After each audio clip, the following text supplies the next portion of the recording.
नागपूरमध्ये राम जन्मोत्सव साजरा करण्यात आला। पोद्दारेश्वर राम मंदिर इथून श्रीराम जन्मोत्सव शोभायात्रेचं आयोजन करण्यात आलं। या शोभायात्रेत सुमारे 90 चित्ररथ सहभागी झाले असून मुख्यमंत्री देवेंद्र फडणवीस, केंद्रीय मंत्री नितीन गडकरी यांची उपस्थिती होती। दरम्यान या भक्तिमय वातावरणात फडणवीसांनी महाआरती करत रामरथ ओढला। या सोहळ्यात मोठ्या संख्येने भाविक सहभागी झाले होते। मी तमाम भारतवासियांना शुभेच्छा देतो।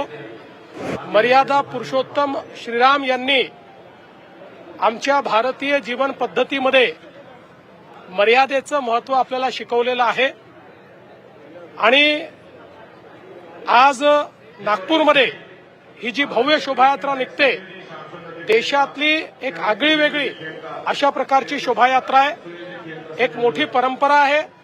दरवर्षी हिचं स्वरूप अधिक भव्य होत आहे, अधिक दिव्य होत आहे। आम्ही दरवर्षी या शोभायात्रेमध्ये या ठिकाणी येतो।